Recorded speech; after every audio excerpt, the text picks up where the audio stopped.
દેશભરમાં સ્ત્રીઓમાં વધતા જતા ગર્ભાશયના કેન્સરના જોખમને અટકાવવા માટે ભારત સરકાર દ્વારા એક મહત્વપૂર્ણ આરોગ્ય અભિયાન છેડવામાં આવ્યું છે.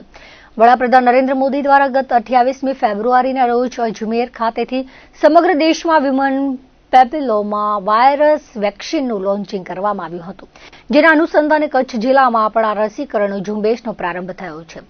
ભુજ સ્થિત અર્બન હેલ્થ સેન્ટર 3 ખાતે આયોજિત વિશિષ્ટ કેમ્પમાં મેડિકલ ઓફિસર ડોક્ટર વૈશાલીએ આ રસીના મહત્વ અંગે વિસ્તૃત માહિતી આપી હતી. ડોક્ટર વૈશાલીએ જણાવ્યું હતું કે ભારતમાં મહિલાઓમાં જોવા મળતા કેન્સરના પ્રકારોમાં સર્વાઇકલ કેન્સર બીજા ક્રમે છે, જે વિમન પેપિલોમા વાયરસના કારણે થાય છે. આ ગંભીર બીમારીને નાથવા માટે 14 થી 15 વર્ષની વયની દીકરીઓને સુરક્ષિત કરવી અનિવાર્ય છે. અત્યાર સુધી આ રસી માત્ર ખાનગી હોસ્પિટલોમાં જ ઉપલબ્ધ હતી, જ્યાં તેનો એક ડોઝ અંદાજે 4 થી 5 હજાર રૂપિયા જેવી મોંઘી કિંમતે મળતો હતો. જોકે હવે ભારત સરકાર દ્વારા વેક્સિન તમામ સરકારી પ્રાથમિક આરોગ્ય કેન્દ્રો અને શહેરી આરોગ્ય કેન્દ્રો પર તદ્દન નિઃશુલ્ક ઉપલબ્ધ કરાવવામાં આવી છે. ભુજ નગરપાલિકાના પ્રમુખ રશ્મિબેન સોલંકીએ આ જણાવ્યું હતું કે આ અભિયાન આગામી 3 મહિના સુધી કાર્યરત રહેશે. આરોગ્ય વિભાગ દ્વારા જનતાને અપીલ કરવામાં આવી છે કે 14 થી 15 વર્ષની તમામ દીકરીઓ નજીકના આરોગ્ય કેન્દ્રની મુલાકાત લઈ આ રસી અચૂક મુકાવે.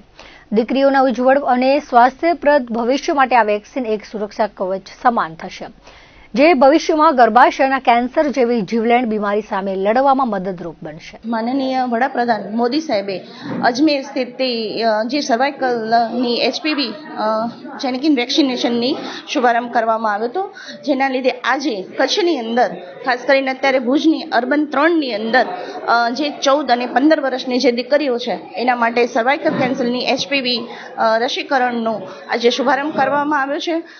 ખાસ કરીને આ વેક્સિનની વિશેષતા એ કહી શકીએ કે માનનીય વડાપ્રધાન નરેન્દ્રભાઈ મોદી સાહેબે આપણી દીકરીઓ માટે ફ્રી ઓફ જેને કંઈ વેક્સિનેશન શરૂ કર્યું છે. આ રસીકરણ તો પ્રાઇવેટની અંદર પહેલેથી જ અવેલેબલ હતી, પણ એની કોસ્ટ 4 થી 5 હજાર જેટલું હતું. પરંતુ આ આપણા વડાપ્રધાન નરેન્દ્રભાઈ મોદી સાહેબે જેને કહીને કે આપણી દીકરીઓ માટે કરી અને ફ્રી વેક્સિનનું કર્યું છે, અને ખાસ કરીને આ અભિયાન 3 મહિના સુધી ચાલવાનું છે.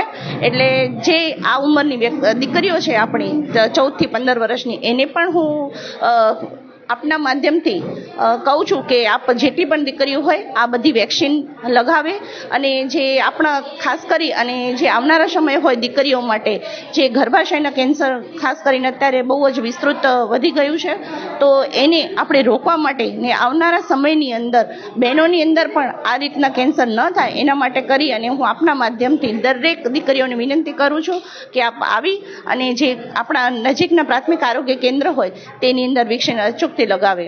માનનીય આપના વડાપ્રધાન શ્રી નરેન્દ્રભાઈ મોદી સાહેબ દ્વારા આ એચપીવી વેક્સિનનું સમગ્ર ભારત દેશમાં લોન્ચિંગ કરવામાં આવેલું હતું. એના અનુસંધાને આજરોજ આપણા તમામ કચ્છમાં શહેરી પ્રાથમિક આરોગ્ય કેન્દ્ર પીએચસી ખાતે આ વેક્સિન નિઃશુલ્ક આપવામાં આવશે. આ એચપીવી વેક્સિન એ ખરેખર તો ગર્ભાશય જે સ્ત્રીઓમાં જોવા મળે છે એના રોકવા માટે અને એને અટકાવવા માટે આપણે એચપીવી વેક્સિન આપીએ છીએ. કેમ કે હ્યુમન પેપિલોમા વાયરસ છે એ ખાસ કરીને ગર્ભાશયમાં કેન્સર જોવા મળે છે એના કારણે, અને આ સમગ્ર ભારતમાં બીજા નંબરનું જે કેન્સર છે એ સર્વાઇકલ કેન્સર છે, કે જેને રોકવા માટે આપણે ખાસ એચપીવી વેક્સિન ભારત સરકાર દ્વારા આપણને નિઃશુલ્ક ફ્રીમાં આપવામાં આવે છે. તો તમામ જે આપણે અત્યારે કેમ્પેનમાં 14 વર્ષ અને 15 વર્ષની દીકરીઓને આ નિઃશુલ્ક વેક્સિન સમગ્ર કચ્છમાં તમામ પીએચસી તેમજ અર્બન હેલ્થ સેન્ટર ખાતે નિઃશુલ્ક આપવામાં આવશે.